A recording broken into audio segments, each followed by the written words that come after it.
Jesús viniera hoy, ¿qué cuenta le irías a dar? Si viniera hoy por su pueblo y tú preparado no estás. Santidad tiene el nombre de mi Jesús. Cada vez que lo pronuncio, siento algo en mi ser y mi espíritu se alegra llegando ante ti. No puedo pensar en nada, solo pienso en ti, Jesús. Tú eres mi razón de ser, eres la luz de mi existir, eres el sol que brilla en mí, eres la roca de mi fe, eres principio y el fin, eres el gran yo soy rey, Señor de los señores, tú eres todo en mí. Nunca me había sentido tan cerca de ti. Esto me da alegría y a la vez me da temor. Donde estás lo cubres todo con tu resplandor. No hay razones para nada. Tú eres mi única razón. Tú eres mi razón de ser. Eres la luz de mi existir. Eres el sol que brilla en mí. Eres la roca de mi fe. Eres principio y el fin. Eres el gran yo soy rey, Señor de los señores. Tú eres todo en mí, Señor de los señores. Tú eres todo en mí, Señor de los señores. Tú eres todo en mí.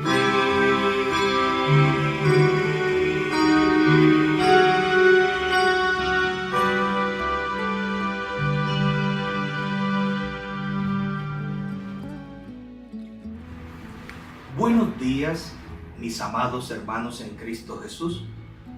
Sean todos bienvenidos a esta transmisión de la Escuela Dominical del día de hoy, 29 de marzo del año 2020. Vamos a tomar el texto sagrado y leamos en el libro de Apocalipsis capítulo 2, del versículo 1 hasta el verso 7, el mensaje a las 7 iglesias. Estudiaremos específicamente el mensaje a la iglesia en Éfeso. Dice así el texto sagrado: escriba el ángel de la iglesia en Éfeso, el que tiene las 7 estrellas en su diestra, el que anda en medio de los 7 candeleros de oro, dice esto: yo conozco tus obras y tu arduo trabajo y paciencia, y que no puedes soportar a los malos, y has probado a los que se dicen ser apóstoles y no lo son, y los has hallado mentirosos, y has sufrido, y has tenido paciencia, has trabajado arduamente por amor de mi nombre, y no has desmayado. Pero tengo contra ti que has dejado tu primer amor. Recuerda, por tanto, de dónde has caído y arrepiéntete, y haz las primeras obras. Pues si no, vendré pronto a ti y quitaré tu candelero de su lugar si no te hubieres arrepentido. Pero tienes esto, que aborrecen las obras de los nicolaítas, las cuales yo también aborrezco.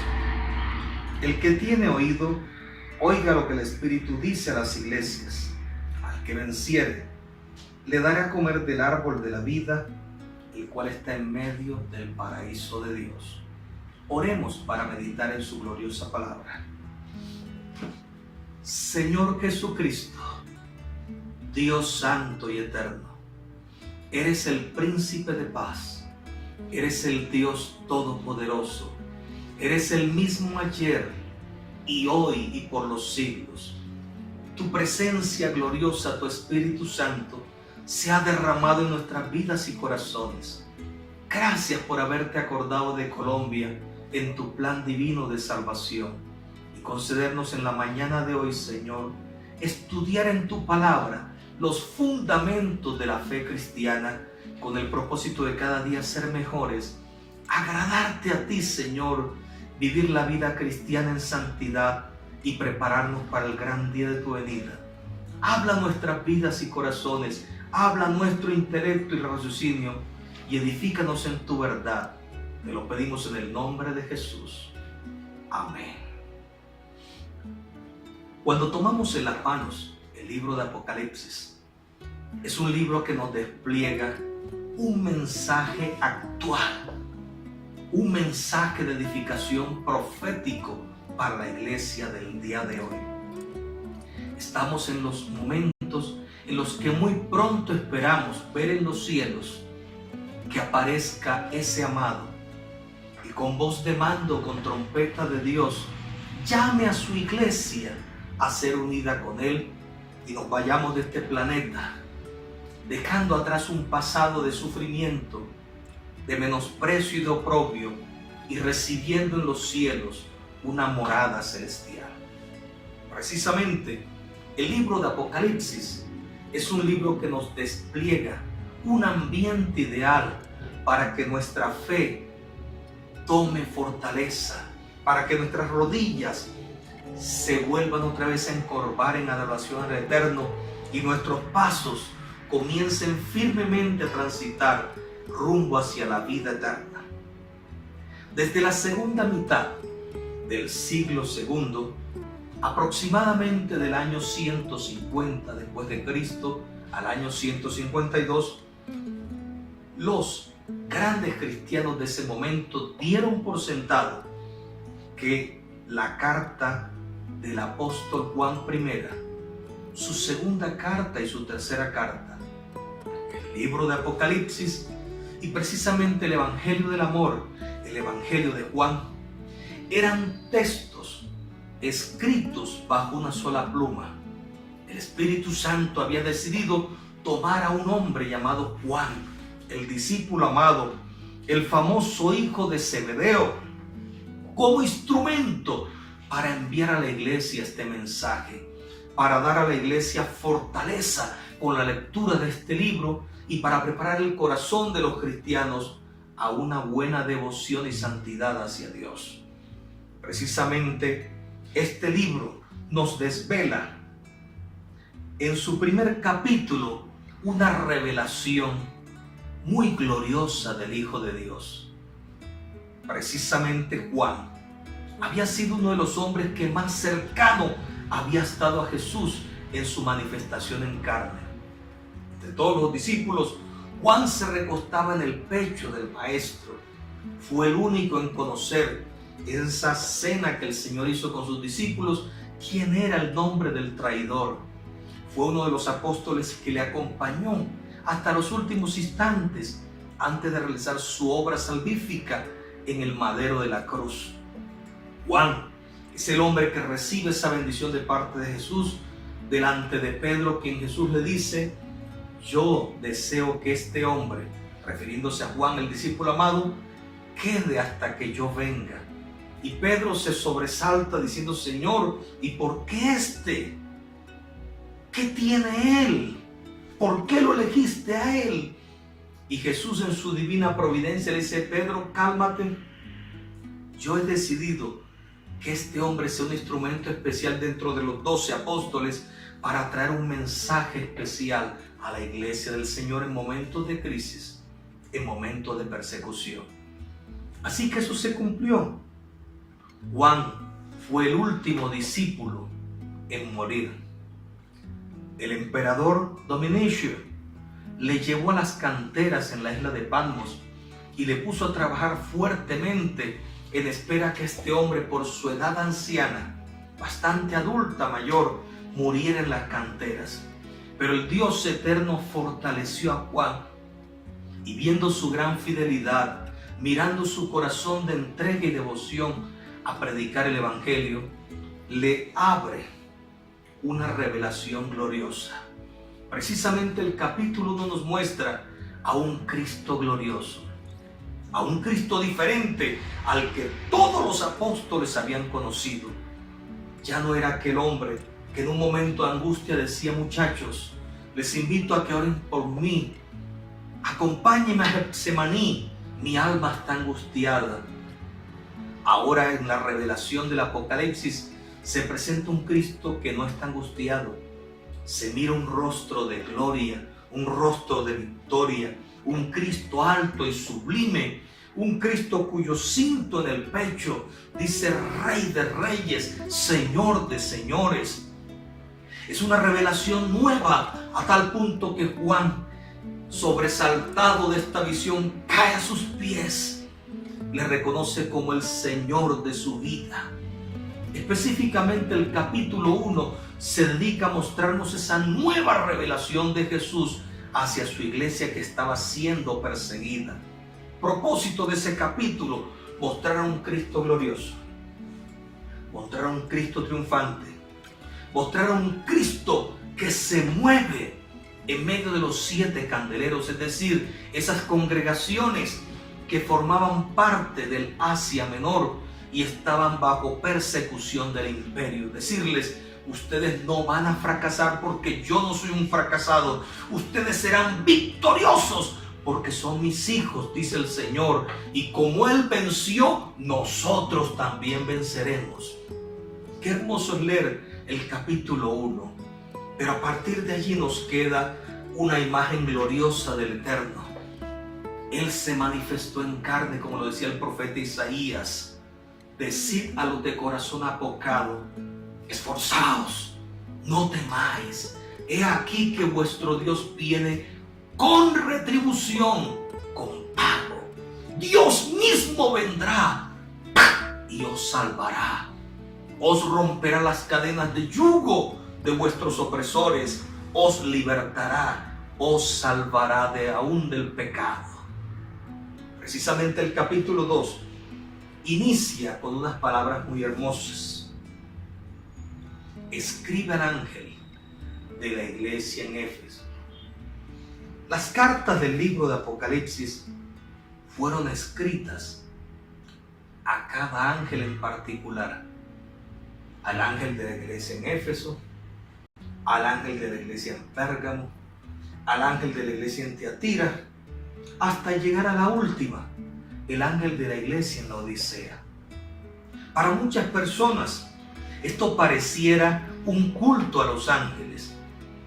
Precisamente este hermoso libro, la revelación que Dios le mostró a Juan para toda su iglesia, fue escrito en el idioma griego. Me tomé el espacio para investigar y dice aquí de la siguiente manera: cuando se dice en el libro Apocalipsis capítulo 2 verso 1, escribe el ángel de la iglesia, se utiliza en el idioma griego la palabra ángelos, que significa mensajero. Se usa en todo el Nuevo Testamento 77 veces. Y sumada a otros contextos, llega a un total de 171 veces. Precisamente en este libro de Apocalipsis hay 2 connotaciones que tiene esta palabra. En primera instancia, significa criatura angelical, ser creado por Dios para obedecer sus estatutos y preceptos a favor de los seres humanos.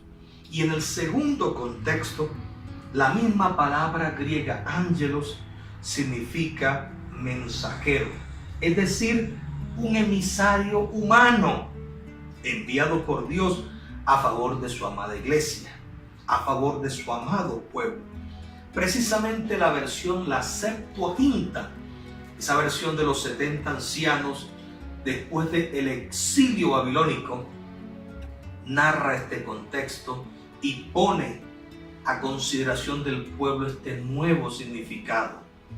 Precisamente en el libro de Ageo, capítulo 1, verso 13, se le llama al profeta el mensajero del Señor, el ángel del Señor. Así que podemos unificar criterios y decir que cuando se dice escriba al ángel de la iglesia en Éfeso, no se está hablando de un ser angelical.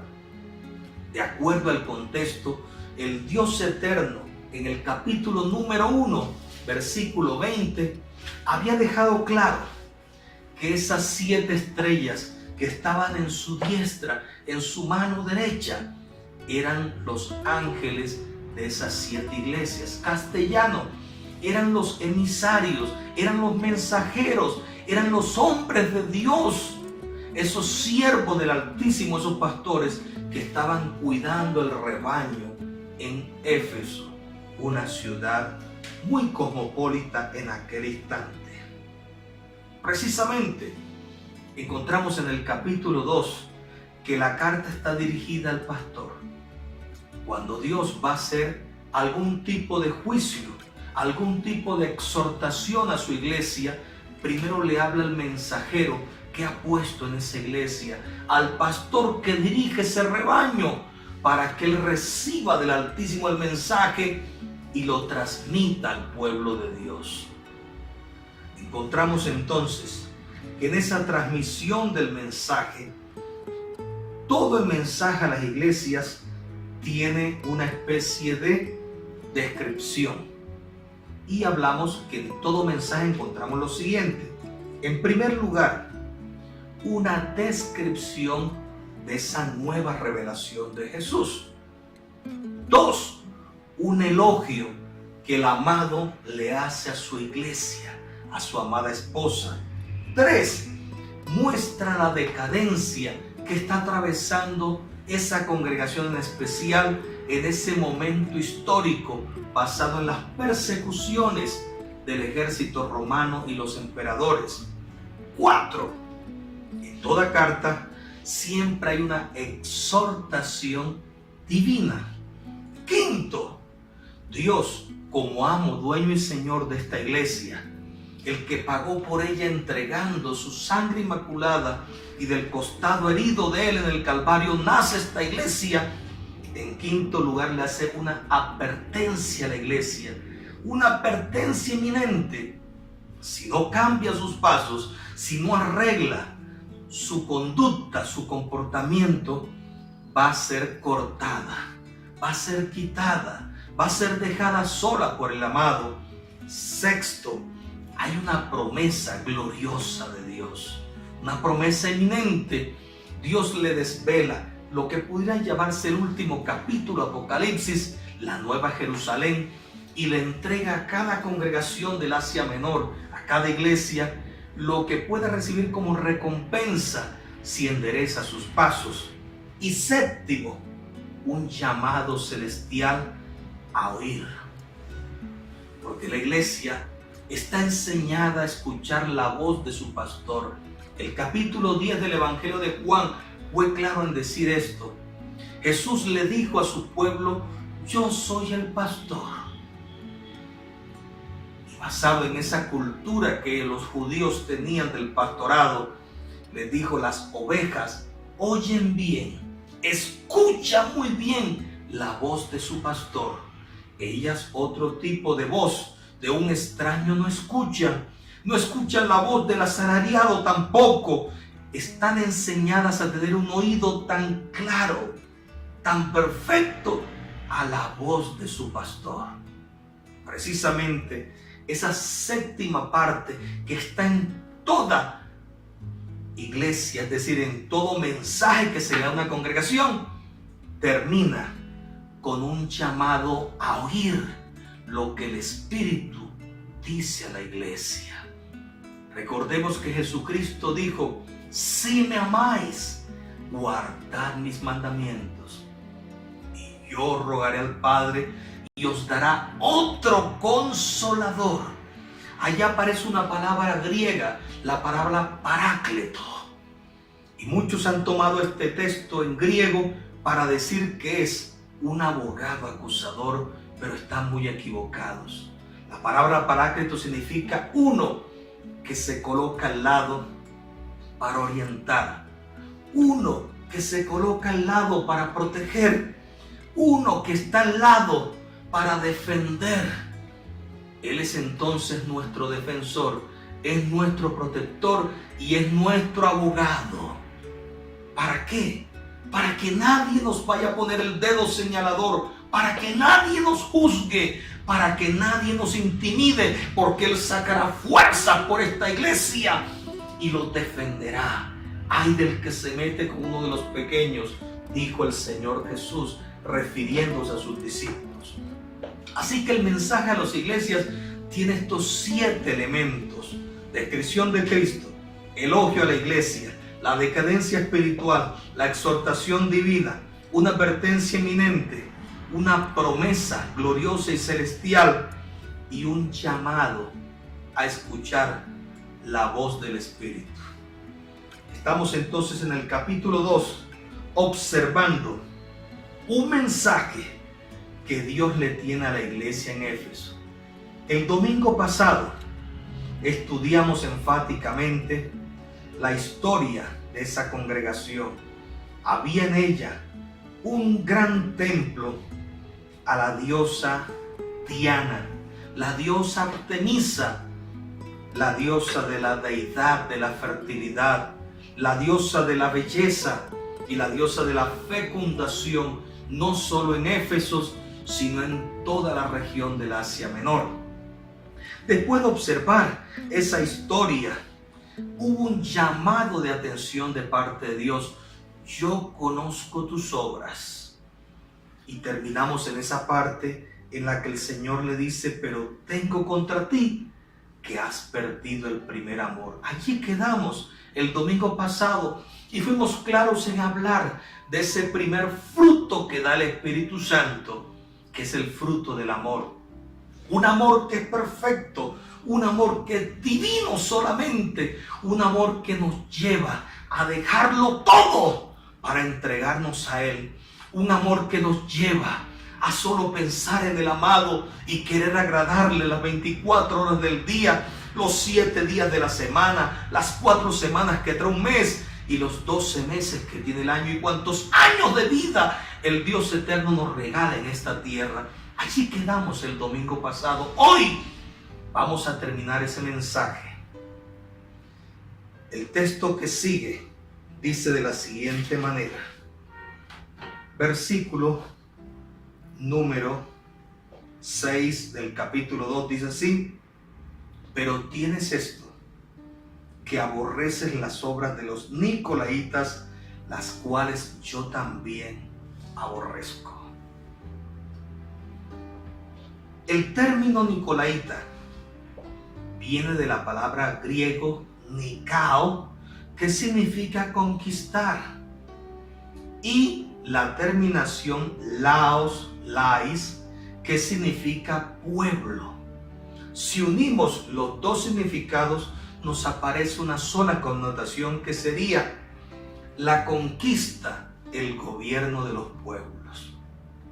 Precisamente Éfeso, una ciudad en la cual vivían ciertos gobernantes romanos y había sido convertida por el César en su ciudad privilegiada a tal punto que los 2 últimos construyeron templo allí. Era una ciudad que se daba al señorío de las masas. El que más sabiduría tuviera, el que más elocuencia tuviera, el que más inteligencia tuviera, tomaba las masas y las gobernaba, las subyugaba. Precisamente esa cultura que era de la sociedad de aquel entonces llegó a la iglesia.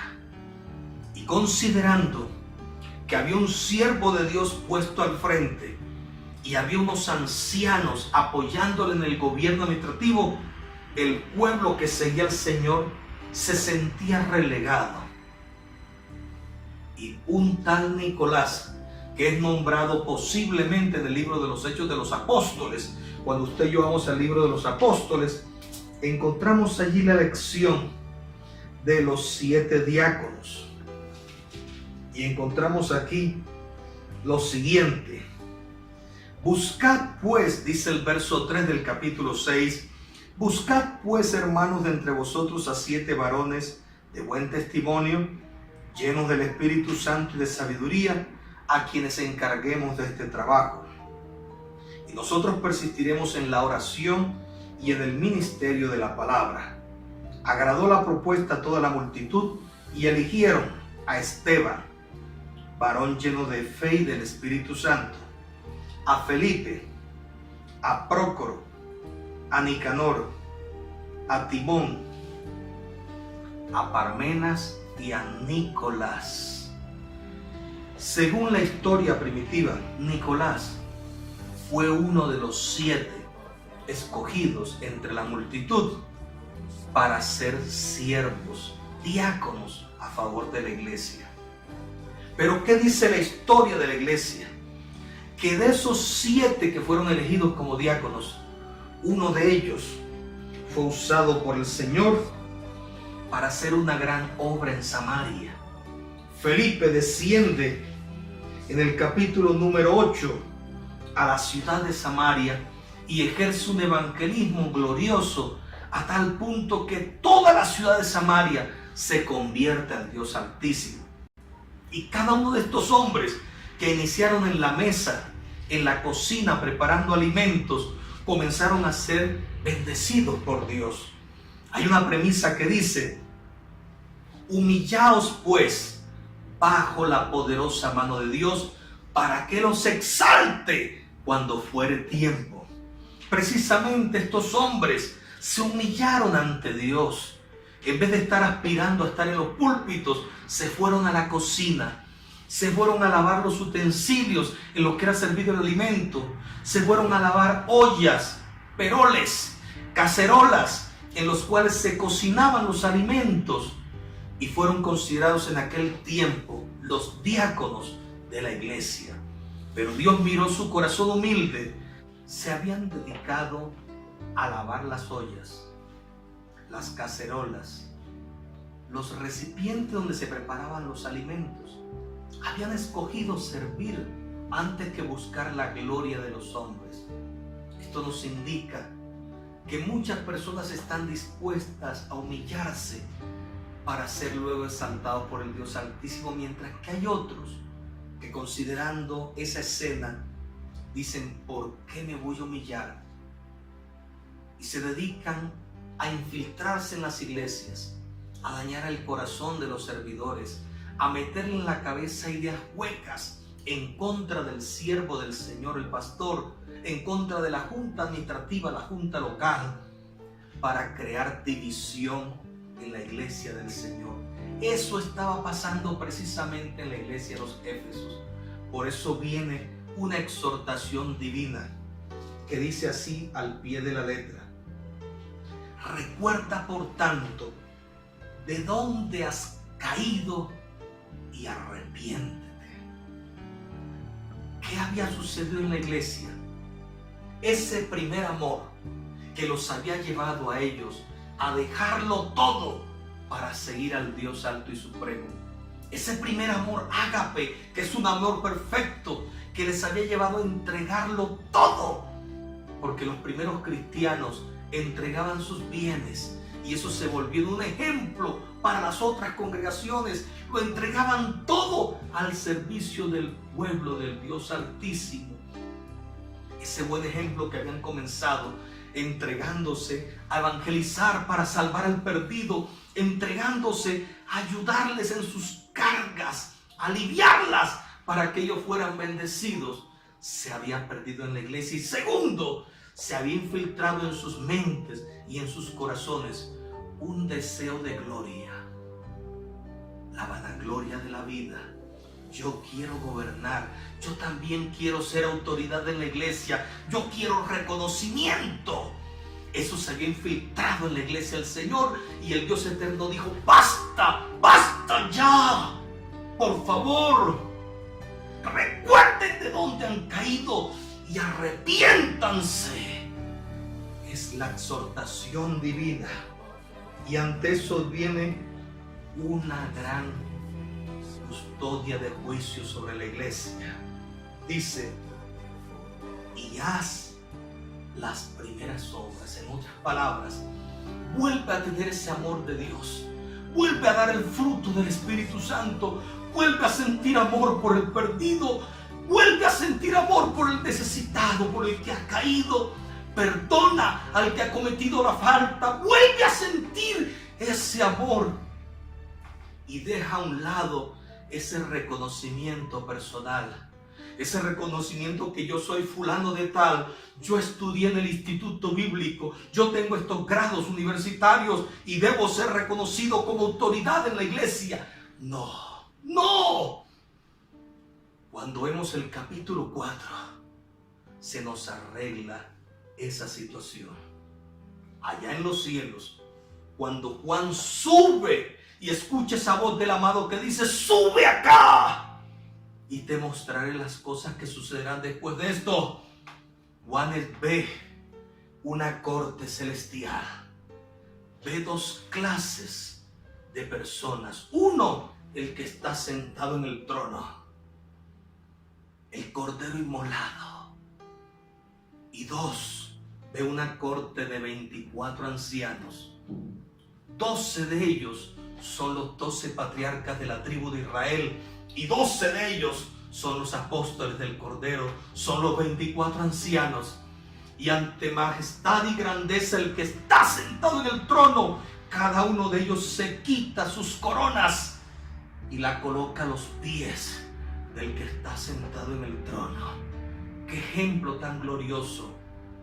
Apocalipsis 4 le está diciendo a la iglesia: quitemos esas coronas, quitemos ese orgullo, quitemos la arrogancia, la prepotencia y humillémonos ante la poderosa mano de aquel que sabe exaltar cuando fuere tiempo al que ha trabajado por amor a su pueblo amado. Por eso está la advertencia, la exhortación celestial: recuerda por tanto de dónde has caído y arrepiéntete y haz las primeras obras. Y viene un juicio eminente, pues si no, vendré pronto a ti y quitaré tu candelero de su lugar si no te hubieres arrepentido. Es difícil escuchar estas palabras. Dios nos ha dado la vida. Él nos ha regalado la salvación. Él nos ha dado su gloriosa presencia, su Espíritu Santo. Él nos ha dado dones, operaciones y ministerios, y nos ha hecho un llamado a servirle en la salvación de la humanidad. Él nos alumbra con su gracia día a día y no deja que nadie se meta con su pueblo. Pero ahora está llamando a juicio a su iglesia, porque el juicio comenzará primero por casa, antes que la iglesia sea levantada. Serán probados los corazones y los pensamientos de aquellos que seguimos a Dios. Y es cuando tú y yo tenemos que definirnos si seguimos a Dios buscando la gloria de los hombres. Esa fue una discusión que se presentó entre los apóstoles de quién era el mayor entre ellos. Y Jesús dijo: el que quiera ser más grande entre vosotros, sea como un niño. Y tomó un niño que estaba muy cerca y lo puso como ejemplo. Los niños juegan, los niños se divierten, los niños no buscan méritos propios ni son orgullosos. Ellos comparten. Qué bueno que la iglesia aprendiera eso. Dejemos de estar buscando vanagloria, grandes puestos en las congregaciones, y sirvamos de corazón sincero al pueblo de Dios, al necesitado, al perdido. y estemos dispuestos a darlo todo por amor, sin esperar nada a cambio. El libro de Hebreos, en el capítulo 12, verso 12, dice así: por lo cual, levantad las manos caídas y las rodillas paralizadas, y haced sendas derechas para vuestros pies, para que lo cojo no se salga del camino, sino que sea sanado. Seguid la paz con todos y la santidad, sin la cual nadie verá al Señor. Hay unas premisas: la paz. Hermanos, dejemos de estar dándonos golpes, dejemos de estar arrancándonos la carne los unos a los otros, dejémonos de estar criticándonos, porque hay un Dios que todo lo ve, hay un Dios que todo lo sabe, hay un Dios que todo lo escucha, hay un Dios que está en todas partes, y Él es el juez justo y soberano de esta tierra, y a su iglesia no va a pasarle por alto nada. Los nicolaitas querían pasar por alto la autoridad del ministro y querían autoproclamarse los administradores de la iglesia. ¡Qué tristeza! Es una cultura que está llegando a la iglesia del Señor Jesús en estos días. Muchos se han profesionalizado, otros han ido a institutos bíblicos y quieren pisotear al pastor. Pero ten cuidado, hermano. Cuando Dios habló de los pastores, somos el equipo de Dios, somos su mano derecha. Ay del que se mete con un pastor. No lo hagas, no te lo recomiendo. Más bien arrepintámonos, perdonémonos, sigamos la paz unos con otros y dejemos que sea Dios quien exalte a cada uno cuando fuere tiempo. Esa fue la invitación a esta iglesia. Mira por tanto de dónde has caído y arrepiéntete y haz las primeras obras. Es tiempo de buscar el Espíritu Santo. Es tiempo de dar el fruto del Espíritu Santo. Es tiempo de humillarnos bajo la poderosa mano de Dios. Es tiempo de vivir la paz y seguir la santidad para esperar muy pronto al que dijo un día: he aquí yo vengo pronto, Apocalipsis 22, y mi galardón conmigo, para recompensar a cada uno según sea tu obra. Busquemos a Dios de corazón, limemos esas asperezas entre nosotros, pidámonos perdón de corazón sincero y sigamos esta senda de santidad, este camino de salvación que lo abrió nuestro Señor Jesucristo. El Dios eterno nos ayude y nos bendiga, porque el que tiene oídos para oír, oiga lo que el Espíritu dice a la iglesia. Estamos pronto para ser levantados en un abrir y cerrar de ojos. Y si hay enemistad, pleito, rencillas y aún lo peor, odio entre nosotros, muchos se van a quedar aquí para ser presa del anticristo y su nuevo orden mundial. Pero llegó el tiempo de arrepentirnos, de inclinar nuestra cerviz, de perdonar al que nos ha hecho daño, de sanar nuestro corazón en la presencia de Dios y seguir adelante en victoria hasta la meta final. El Señor Jesucristo nos ayude y nos bendiga a todos. Nos vemos el próximo domingo en otra nueva edición del estudio del libro de Apocalipsis con la siguiente iglesia. Dios les bendiga a todos. Amén.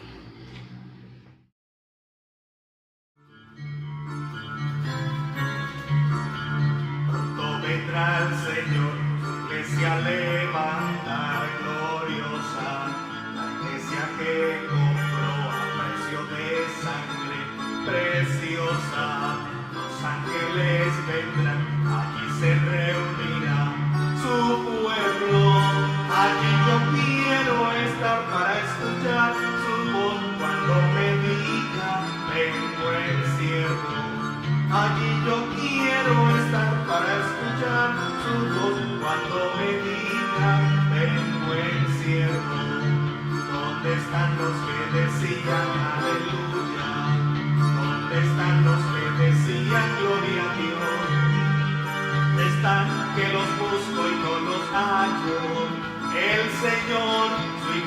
levantó.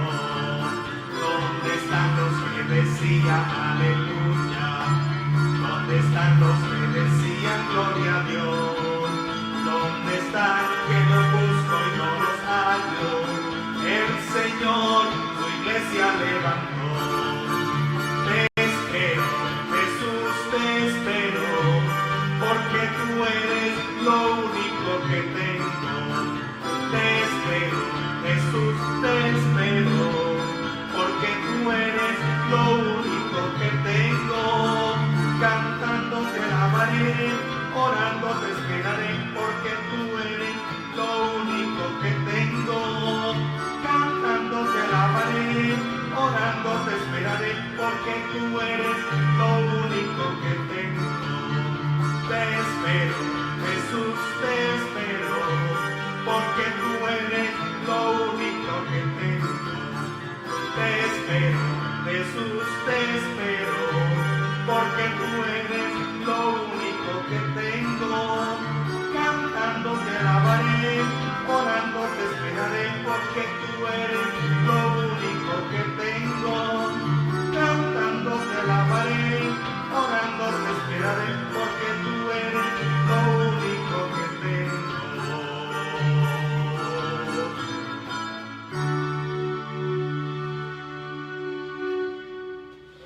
Dios les bendiga, hermanos. Nos veremos el próximo domingo en la escuela dominicana. Bendiciones para todos.